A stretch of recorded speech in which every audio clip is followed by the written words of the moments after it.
mu ensonga mu ddiiro tetulema kubaaniriza mwenna abatugoberera era abatufudde ab'enjawulo abalaba purogulaamu zaffe abagenda ku mukutu gwaffe ogwa YouTube ne mugoberera bye tukola byonna mukola bulungi abagenda ku beg.com ne musoma amawulire twatandise quiz akabuuzo kali awo kwejjukanyaamu ebintu nga bitambula mu nsi n'abazze bagoberera abantu abamu tebaagala kusoma mayoga nti omuntu gwe oyagala omukweka ekyama okiwandiika kubanga ajja kukwata olupapula asuule eri yadde mu kubikkula bibye twatandise quiz ku beg.com twejjukanye nitukubuuzayo akabuuzo awo naye enziramu gye muzzeemu ebibuuzezzaamu amaanyi abantu batulaze nti basoma abamu ne batoga nti tebasoma mwebale nnyo mwebalire ddala tulina ssaabawabirizi wa DP omukulu Beni tutunulira ebintu ebyenjawulo nga bitambula naddala mu kibiina kyabwe ekya DP gye bamugamba edda nti si memba ate nga yagamba ye memba wa lubeerera twayebukana naye ng'atugambye nti mu kkooti bamugambye addeyo ku bbalaza bamuwe ensala bamubuulire ekiddako wakiyita otya muno mukiyita mutya mu nnimi lw'amateeka abantu bali bagamba nti judgment will be on notice. Judgment on notice. Judgment on notice. Judgment on notice. Bw'ogenda okitemaatema mu lulimi olwaffe olwa bulijjo kitegeeza nti bwe tunaafunira obudde kkooti lweri bwe linaba efunye obudde omulamuzi bw'anaaba afunye obudde anaakubuulira ekiddako baali bamugambye ku Mande ku misango gye giri egy'okuwakanya obukulembeze n'ebigenda mu maaso mu kibiina kya DP sooka obabuuzeeko. Nsanyuse nnyo abantu baffe abatulaba ku Bege TV ate n'abatugoberera ate n'abo bannayuganda bonna naddala okusinga bammemba ba Democratic Party n'abo abaali mu opposition nga batuufu. Nsanyuse nnyo okubeera wano mu budde buno baali bakubeerawo ndowooza wiiki ewedde naye oluusi ne tutasobola olw'okuba nti bingi nnyo ebitutwaliriza ennaku zino by'obufuzi nabyo byakwata akati tetubiriimu as percent tulinamu ba candidate naye tulinamu betwagala okubikampeininga bagwe then tusobole okuba nga tuneyongerayo mu maaso so ndi musanyufu okuba wano mwami Kibalizi nkwebaza ate ne station yaffe ya Bege okubanga weeri ebanga esobola okutuusa ku bantu ebintu ebiri mu ggwanga. Judgment on notice yali ya Mande ya wiiki eri eyagwa si judgment on notice kubanga judgment eyo pano y'abalamuzi abo bali basatu kakati lead panelist ye Justice Godfrey Kiryabwire yatugamba judgment will be on notice kakati notice yalimye okola ki okutuuka kwe kuwandiika amabaluwa gano limugakolaze nagawandikanga 7 amabaluwa gano gali 2 enesaba twina twita consolidated appeal then yesaba giri ogwo judgment on notice no kubanga otekako empaaba n'oteekako n'ebyasalwawo oteekako wandika ebbaluwa eno n'ossaako empaaba nga bw'eba erina okubeera nga olubiddamu byonna ebyo oba olina okubimulaga kubanga omujjukiza bifo ebinzoka byabula dda kubanga empaaba yakolebwa Kansu Songoni yali mu musango ogwo then ebbaluwa gye nawandiika sorry kansu gye yawandiika ng'ennyonnyola obwetaavu bwa judgment alanga tebannaba kubuulira tukyali awo tukyatambula tubatuwa hearing dates kati ebbaluwa eno neegendayo kati neebagikwa naye ogikola ki ogizaayo ate ebino ebirala ebisigadde ebirala si yaako ebyo just zezo gundi bbiri kakati atugoberera yasigala alinze kyogenda okufuna ku Mande eri wakifunye bagambye eki ojja kujja tulabe omulamuzi ali up and down almost yatwala almost kati ne waggulu ali bize olinga bwalabika nti ekintu yakitadde yakitadde kati awinding up so wonoona yakola ki yaliwo kati ebbaluwa zino nga bw'oziraba ziri ku desike tannaba zisoma kati mu kubanga tannaba zisoma talina kyayinza kushedulinga gamba nti kino kikole ki kakati kwe kuŋŋamba bamanyi mu first week ya December yeeno gye twatandise naye nga tugendagenda mu luwummula lwa Christmas anti kati kkooti eneetera okuwummula ekizibu ekiriwo oyogera ku December fe abatera okugoberera ebya kkooti tulaba nga atulimba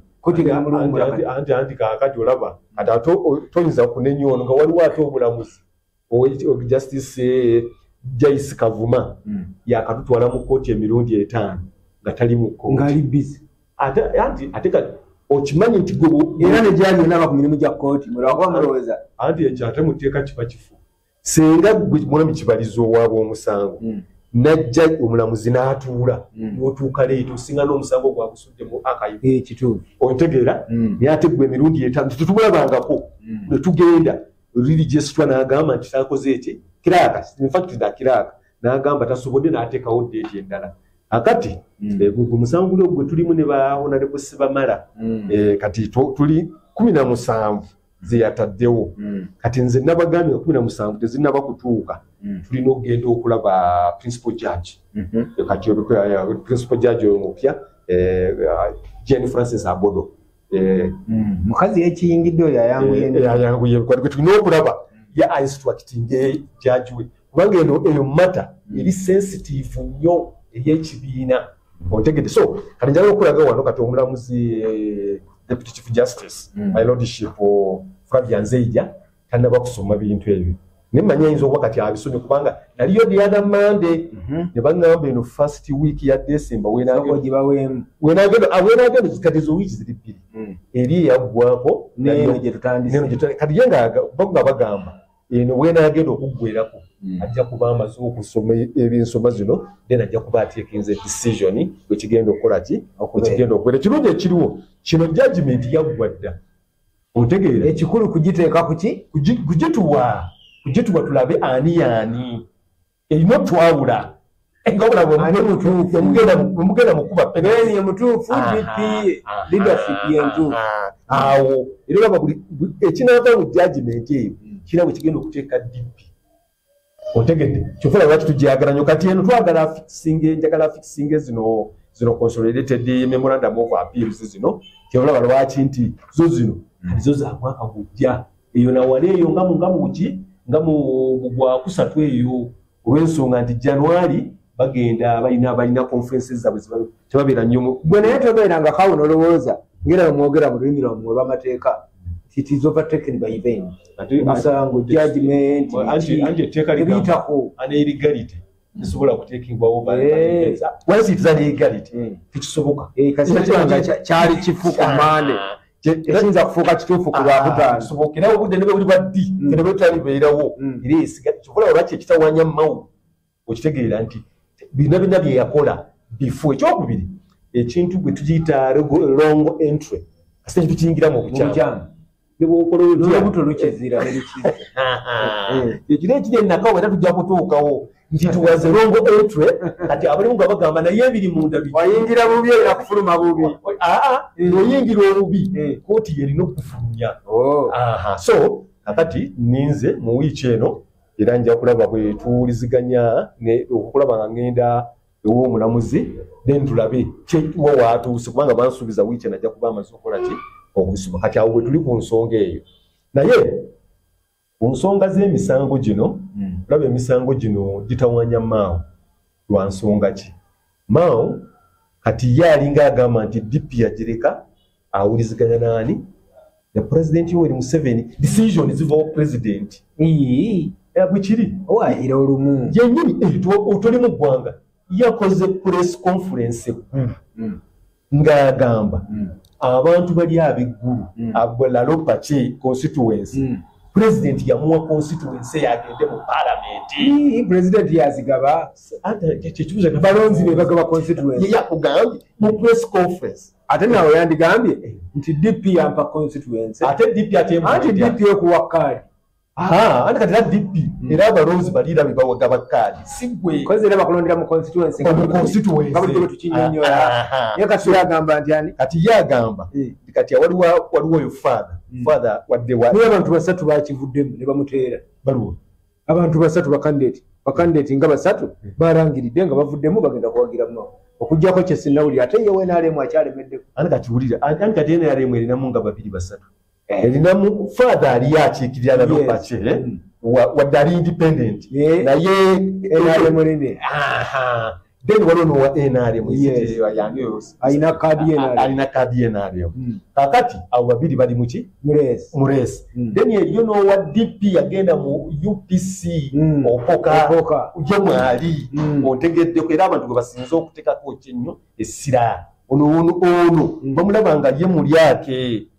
anti kati abantu bali nnyo kyawula so kumbulire wabadde kugula watu wakanako gavumenti ogenda bikiri watu bewasanze eggulu nasoose okusiŋŋana naye kati obuzibu bwobuva muntu kukubuuza nti watambudde otya okutuuka eggulu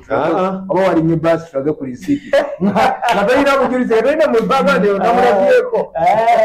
akati era Robert ekiriwo kiri bwe kiti watuzeeyo ngenda kukubula buli kimu kyonna oyinza okuba na Robert omwogera oli Kampala Road oli ku City House otunyumiza bya pake mwami Kibalizi nantambula eggwanga lino sente zijja olinga mabirizi Katonda ye amanyi akati ekisooka era Robert ekiriyo abantu beebuuza kwegamba balina okufuna ekituufu eri Honorable Robert Mao agamba nti NRM President Yoweri Museveni yamuwa constituency eyo agende asobole okugenda mu parliament kati gabo bagamba president alina constituency gyagaba ekyo kimu ekyokubiri president bw'aba agambye NRM ate waliwo abalaba candidate ab'ebibiina ebirala agenda bajjamu atya nze okusinziira ku kyemmanyi ku byengoberere Mao mutuufu lwaki baade basuubira nti bamaanyi basobodde okubajjamu bano abalala basigaddemu banafu tebalina impact gye bakola mutannamutegeera ekibuuzo ekirala mukyala we ali Kampala anoonya kalulu ku kaadi ya Democratic Party okitegedde ekibiina ekya DP era y'omu ku bamaanyi abali mu kalulu sooka owulire ekibiina oyo wa musanvu era muyiseeko mu Kampala ng'alio oyo wa musanvu wiiki eno yonna ennaku zino zonna ali mu Kampala just ayagala bamulabeko bulabi nti mukyala oyogeza bukyayi nugu ate nze 22 siku bakasuula tujja kubeera wano tujja kuwulira kale yambala ejjakugamba waliwo confusion eri mu bantu bali ono bw'abeera eno n'agamba nti ye wa Democratic Party nga bakimanyi nti DP eri mu opposition ate bbaawe n'abeera eggulu ng'agamba baali consilinga ne president ne bamuwa constituency ani atakimanyi nti DP eyina endagaano n'enale wagenda mu mateeka ani atakimanyi n'omwana omuto akimanyi nti endagaano eriwo mu bukyamu olaba nti ekiri kyenkugamba nga bw'olaba Mao bw'agamba nti president jeno wa kibiina mufu taliiwo mu Buganda tulina kyetugamba kireebereyo ebyo byose bya big media byogera ate mbeni yenjogera TV so kyenkugambako nti olaba ssemateeka waffe agamba bw'oba ogenda okukola endagaano alenga bulungi nnyo wano zino functions of the National Delegates Conference si muntu nga Mao bwe yakola n'agenda n'akola n'endagaano ne president naye era Mao nange kati ndikusaidia Mao kubanga Mao nakola naye ne interview Mao nannyonnyola n'agamba naye abantu bazibu n'abasajja be twatula nabo nga tudulafutinga endagaano n'abasajja abangisoma ne bajja approvinga ku nkomerero bagyegaana kakati ekizibu ky'olina abantu b'otambula nabo ng'obakkiririzaamu wuliriza kiri bwe kiti Honorable Mao bwe tuve nze nali ggulu gwe lwakuba kati gwomanyi nti nze bwe nkugamba nti mbadde eggulu gwomanyi nti ndyagenda nga neetimbye gundi nti ŋŋezeewa eggulu just 4 hours drive nga twatuuseyo dda kituuko okitegeera so kyekugamba kiri bwe kiti nti eggulu mu National Delegates Conference baali balina okuleeta endagaano kati wanere bakugambye emirimu gya National Delegates Conference lay down the broad basic policy and programs of the party endagaano eri wano mu clause paragraph endagaano mekola ki yanadeetesebwako yali eggulu baali balina okukitubuulira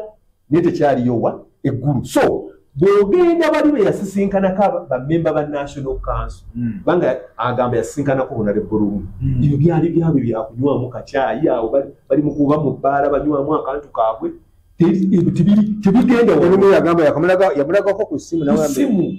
ate nekugamba muli awo munywamu akantu ke munywamu then oli naakukola ki naakugamba nti mwami Kibalizi kino ndi ku programu bwe tekifuuka kino katolaba kyova lwaki kino kola ki kyova lwaki omusango nagwo gyeguli gwateekebwayo kyova bati baguleeta tubyogedde emirundi mingi soko ensiikire ekifaananyi kyewasanze mu constituency ani katolaba Mao constituency tali favored yali favored ate nga Museveni yali ali favored kakati ate lwaki Mao minister we anti byawo ate nga Mao yali yewaabwe gyakulidde buli kimu anti kati byawo lwaki muono kati yali kati B2S Mao ali favored wali Kampala kwa road name mwirinda akaluluka ku bwe kati nze nkubuulira ne bwabeera mu bana ne bagamba nti namba 1 Lukwago namba 2 bali mwezo namba 3 uli Kasozi namba 4 Beatrice era weewuunye sikwewuunya then I will do something ate bagamba nti Beatrice namba 1 ebisango gyonna gye nvuna na Mao givaawo gyonna omukazi oyo bw'awangula akalulu ka Lodimere n'abeera Kampala gyonna emisango givaawo abantu babuulire kyewasanze gulumu kitemeeteme ani kyekiri ndowooza kize wajjeeyo lwaki tali favored endowooza eri bweti kati Mao yagamba agenda kubasakira ontegeera ino mbaka wa parliament yena kyakola ate yali mu kintu ali ku kyoto andiwuliriza bali bagamba ebbanga lyonna lyogamba okusaka ogenda kusaka wa first of all ekibiina wakiteeka wa ekyo kibuuzo ekiri ku ground ekyokubiri ekyo ekisoboleke baali eggulu bakimanyi democratic party entunde ekyo kyekiri ku ground era bali kibakozesa nti depi bagikola ki bagitunda kati ne bagamba nti abakyoli si bakutunda akyoli are not for sale era buli lwoyingira kulalo paki kyekikwaniriza era mu bantu b'oyitamu okitegeera kyekikwaniriza nti it is not for sale otegedde so Mao chansi nene nnyo obutavaayo emikisa gyamu okuwangula n'obutawangula kubanga saatalaze constituency yonna nakumanya olaba wagenzeeko batamuwagira sookoleke anti labayo laba constituency katugambe erina eggombolola 5 wagenzeeko mu ggombolola 2 oba 3 2 kale gye batamuwagira ebyo byewajjeeyo nawe byonze tugamba omusajja ali bubi abo nabo balonzi tokyerabira abo nabo balonzi era basalawo ate oyinza n'okugenda naabo gwe boolowooza aye tebasalawo nga bazzeemu ani w'amaanyi okusinziira gwe ku kyewalabye father n'opoka b'amaanyi father yawangula luli yawangula naye b'amaanyi era kyokulaba emmundu ya Mao etunuulidde nnyo father era mu bigambo bye muli agamba nti father tajja tabeerayo kati akomyewo bukomi mu biseera bino osolaba bonna babeera Kampala nze simanyi nze nkodde message eri ku ground bwe navuddeeyo kati wano oyinza okugamba nti oba mbeera nga ngenda agenze mukono kati emukono gwenda ngenda emukono mpita Namugongo nengenda ewaffe kubanga iwaffe onawona constituency ya Mukono municipality naye ku Sande eri etali eno sasobola kutuuka eri nga Ssemujju asaze kwegamba Ssemujju batamulangirirawo ne Julius Mutebi wajja kubeerawo buli azama olaba okuva ekyali wajjala jawo tikyali wajjala genda okwate Namugongo paka okome eryejjanda ng'ogende wano wakibuuka Jacinto nga Ssemujju atimbyewo Ssemujju afuuse Ssemujju nkugambye nze kyenawobuzaabizeetaawo kubanga navuddemu neŋŋamba akanda kanguze kubanga mbamanyi bakoliiki naye nga Ssemujju automatically ajja kujja muki Parliament aneleesinga electoral commission bw'ogimanyi mu bukodyo bwayo naye nga bwetali ekisimu ajja kujja ne Julius Mutebi agenda kulitaininga that seat ontegeera lawyer musi ku ground sisuubira era gabba banno babeera mu bbanga sino ssebo nga omwana yaleese n'ayisaamu eggaali ebyabadde weggulu kalulu ne kalinnya kale kalulu ne kalinnya abajja be baleeta obuleesi eyo ndowooza yammwe abatawagira Nuupu naye ffe tumanyi Musisi akati bwe twavudde awo nenyingira oyingidde mu Mukono constituency ye yennyini ye constituency ya Mukono municipality erimu Nambooze erimu Honorable Kajimu erimu Bakaluba Mukasa erimu abantu b'omukaaga naye akalulu wali kali undecided Honorable Kajimu akola atya wangamba ogenda mumulwana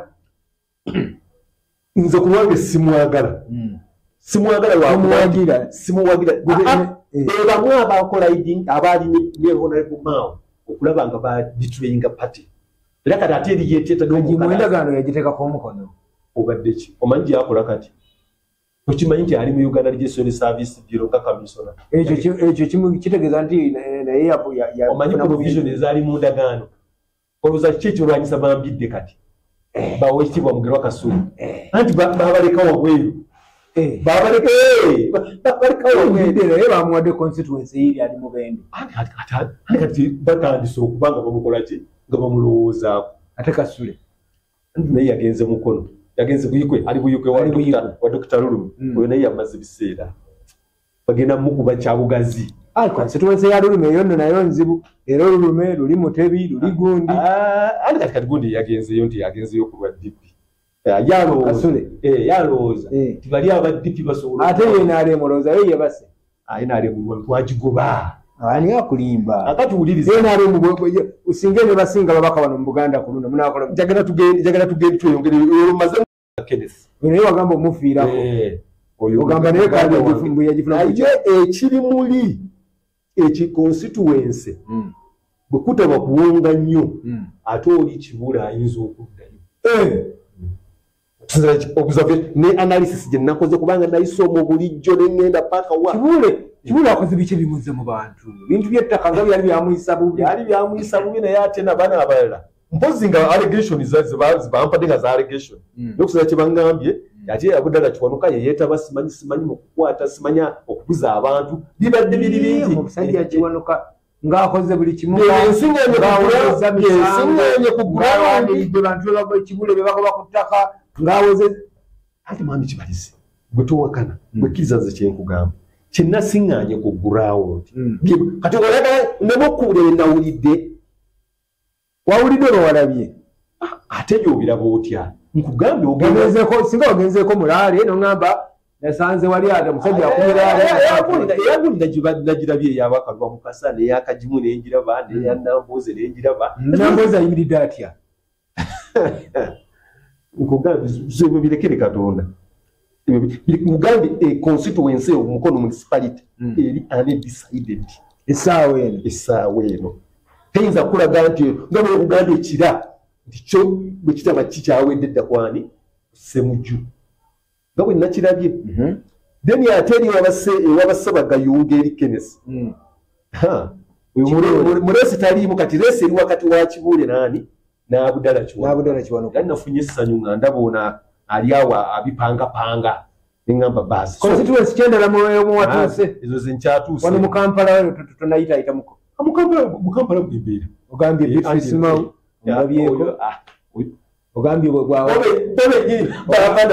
bwawangula akalulu emisango gyonna ogijjamu ogijjayo mu kooti wano Lubaga oli mukristu we Lubaga weyimiridde watya kawali ayimiridde atya alayirawa first of all kyenjagala okulaga nti waliwo ebizibu bingi nnyo mu kibiina kya Nuupu ontegeera so ogenda kulaba ebintu bingi nnyo ebyenjawulo mu Nuupu ng'ababaka abo tebakoze eki first of all ne selection yali ki si ntuufu oba teyali nnungi oba yakolebwa kwegamba ne balowooza nti tteeka naye ng'ate si kyekituufu so ebintu nga bwe bitambula Nuupu teri bulungi ate gundi omukulembeze yakamazeemu emasaka ku lw'omukaaga yagambye nti bannange tebagenda kunnangirira ne bwe mumpa 10 automatically otutawaanyizaaki kati abantu baba bakubira kiti ya gaasi webale yennyini akugambye ne bwe tebagenda kunkola ki kunnangirira naye plan B ate balina plan B ate yennyini akugambye tebagenda kumulangirira ate y'omu yagamba atoonya bululu ate oloonya bwaki waba Kibalizi bw'ogambye tebagenda kukulangirira otagenda kukulangirira kitegeeza okkiriziganya nange tenakugamba nti olunaku lwe bawandiika Pulezidenti Yoweri Museveni lwe lunaku lwe bamulayiza theoretically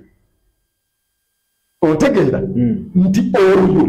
bwe yasooka okuwandiika era oli gwagenda okukola ki okugamba nti yawangudde omulamuzi Simon Byabakamu anti kati olaba naye yabagambye kuluna akalulu kali tight teri kubba kalulu teri kukwatamu kalulu naye mukuna emirembe omala okulonda akaluluko atuswazizza eyo statement terina kukolebwa Justice Simon Mugenyi Byabaka oyo omulamuzi wa Court of Appeal is a justice okitegeera mu mateeka mu mateeka oyo amanyi buli kimu kyonna gwe mugambe gwoli munnamawulire bw'ogenda we mugenda omugambe nti galiko yagambye njagala atuwe either article mu ssemateeka ng'ono w'eggwanga oba mu statutes zino ze tuyita nti police act evidence act nga zino okitegeera kwegamba oba election act akulage oba yize statute oba yize provisional oba yize subsection oba waliwo kye tuyita cases waliwo omusango gwe baali basaze gwatugambe oba paragraph gwatugamba agende tusome ffe tujja kwesomera tujja kwetaputya kubanga tuli bannamateeka ontegeera akugambe bwe baali bagambye okuwa program ojje olonde nti atoddeeka mugebibimbira yakyuka ddeeko okole emirimu amateeka tegakyuka etteeka likugamba bw'ojja okulonda naye kwokutuula waawe kikwongerako ki ng'omulonzi totuulaawo wabeerawo perimeter defense perimeter area gye bakavalinga bw'omala okulonda oyimirira zibeera meters ndoza 10 from here otegedde ng'osobola okulaba bulungi abaakola etteeka bo baalowooza nti okulonda kwonna kujjanga kubeera mu kisaawe oba otegeera tikujja kubeera mu kisaawe so bakuwa distance ya meters meka 10 tosobola kukolera muntu program okimanyi nti ekyo kyokka kyokka kiyakoze ate kyagobye bantu kati abantu yabagambe bajja bayolanga nseenene omuntu agamba mbadde akamala okulonda nnyumyamu awo ne mwami kibalizi tebanjodde kati awo ennamba yagitemye eyabaki eyabaloozi ayi mwami kibalizi ffe twawulira mu kyalo mugenda twagala kukifuula kiiso kya mbuzi omusajja ogamba okwogerako kigaana kujja kulonda kale jangu olonde anti wuliriza waliwo statement erina okukolebwa malimbo kigungu inginiya waliwo etalina kukolebwa ate justice mukenyi olova justice oba court of appeal constitution yetafuta ssemateeka oyo yakola ekyo njagala okugenda ku katono nnyo yazzeemu ate n'akole era endala olunaku lw'eggulo mwenga bannamateeka bye gwoyogeranga bannamateeka kyeyakoze olunaku lw'eggulo yafulumiza judgment era n'agisayiningira ng'agamba omusango agugobye ogwa Ivan Bowe ontegeera ogwa Nakawa West Nakawa Division West Constituency ne Nakawa West akati ekiri awo bintu bingi nnyo nenjagala mpitemu brief niye wayawadde ensonga n'agamba temuli nsonga y'amakulu buno busongasonga buno kano ka era katono tekasazisaamu nteekateeka busango ekibuzo kiri bwekiti mwana na mwana wadalwana ne munne bijjagala gwe obeere nga gwe chairman wa electoral commission kati Ivan Bowe ogenda muteeka ku ballot ki Ivan Bowe ogenda muteeka Nakawa West eriko Basenyonyi ng'ate ye yasaba kirala odire bano baasaba kirala nabano basaba kati waliwo ekyalo ekyasenguse anti wuliriza mu mateeka olaba nabali benyini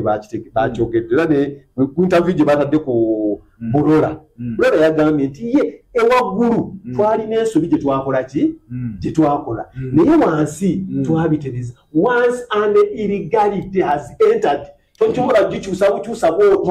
mu kalulu ka Besigye kooti yagamba mu judgment mu nsalawo yaayo nti okulonda kwabaddemu ebirumira naye byabaddemu tebituddisaamu kalulu anti 5 agende baali bataano ababiri ne bagamba bino it is enough evidence abasatu ne baganda guno kino ekyabawakama bye yasaze kiina president ye Nansana Wakayima Musoke bamujja mu parliament lwakuba yateekako Wakayima Nsereko Musoke then the papers zikola ki zaawukana Nsereko Wakayima Musoke omulamuzi Stephen Kavuma n'agamba nti bano abantu bali bameka babiri bali bameka era judgment eyo president ekyaliwo naye yensobi ya Stephen Kavuma kyeyakolamu kwe kuleeta abadde namba 3 n'amutwala mu parliament anti yasaba ekyo kiveera oli yasaba nti nze Wakayima bamujja mu parliament nze bannangirire kyetujjamu kiri kino bw'abanga omulamuzi oli yasobola okugamba nti abantu abo bali babiri ne Nakawa West Division bikoze bitya constituency ziri ezi kati kitegeeza abo abantu basobola kulabirako eyo president bw'owe yagitwala ate kati agenda mu high court agagiteekayo olwedda alina okulagira iyo president y'amaanyi nnyo ekyokubiri bo bali abantu babiri bakkiriza kitwakola ensobi Gondi ani Bulola n'Essenyonyi mu buwandiike wabirabako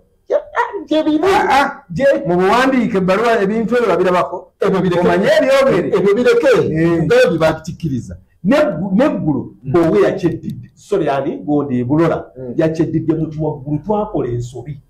ffe mu mateeka tugamba bwe tuti ekintu bwe kiyingira nga kiri iriiko katuwaba mawo teri kyagenda kukola antiro nga kibeere kituufu antiro nga amaze okutereza delegates njagala okumaliza n'ensoga ya Nakawa eyo kati olaba ekizibu ekiri awo kati omulamuzi Simon Mugenyi Byabakama yakoze judgment kati judgment ya Byabakama eyawukana n'ey'Amalimbo Kiggundu kubanga ono yali badde agamba ngenda kuleeta ballot papers ngenda zireeta nti ono ngenda mujja eno muteeke eno oba bano ngenda bajja eno bateeke eno ekyo ng'okitadde awo okimanyi nti Gondi Ivan Bowe bw'anaagenda mu high court tegenda kukkiriza kulonda kwe Nakawa kyo olina okimanyi ejja kutwala ono kubanga yasa first of all yenyini Simon Mugenyi Byabakama ye yafulumya gazeti n'akugamba tulina polling station bweziti n'akuteeramu okuva ku kyalo ku Muluka ku Ggombolola paka wa byonna biri mu gazeti kyavuddemu tewali kyavuddemu anti kati wulira odakyo tamanyi senga tugenda nze Kiwanuka Beni ne Gondi yamuteekayo omusango ogwo nezi yasiŋŋaana nti nze Kiwanuka Beni kito okitegeerera kati olw'obuzibu bwa space erinnya galiko teryakola kaki teryagendangako emabega kati bwe tugenze nga tugerabikira erinnya eyo nendikubira ekirayo era nalukola yayimirira mu kooti n'asaba omulamuzi Mike Erubu n'amugamba nti yasaba Justice Philip Odoki oyo abo abantu bali babiri n'amugamba no affidavit zia affidavit eri wano sajja yalayira omuyomu olw'okuba nina affidavit on record ne declaration yo Nakawa ebyo tebiriyo ate kyebiri tulina Nakawa West constituency kyendagala okunoona nti Nakawa West eyo judgment yafulumya eggulu si ya Byabakama judgment eri wired erinako gyeva ono yakoze bwakusayininga nakufulumya kubanga omulamuzi wa court of appeal tasobola kukola such error omanyi waliwo mwe wenyini kyemuyita the law of common sense at times the law of common sense ate tetugirina eyo gyetulina tugiyita diminisi rule diminisi rule eyo egamba nti obusobi obutonotono tusobola obukola ki kali si kasobisobi anti nayinokimwamubiro nga bwosimbula nakyo olina okimanya ogejingirawo akasobi akatono ogamba omulamuzi wa kooti ensukkulumu wa court of appeal tasobola kulaba gusobi nakasobi ng'ate gwoba ofulumiza mu gazeti singa yali yasaba Nakawa singa yasaba Nakawa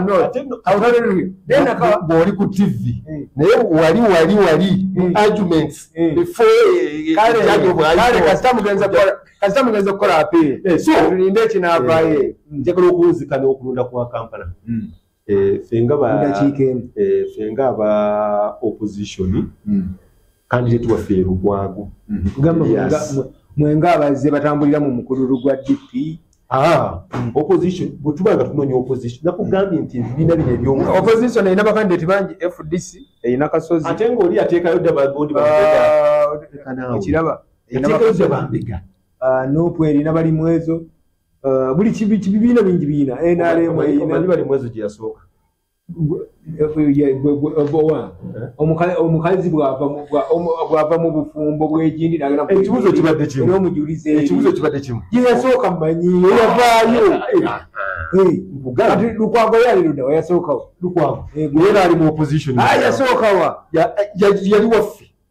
yali waffe naye era ali mu opposition ate era tuwuliziganya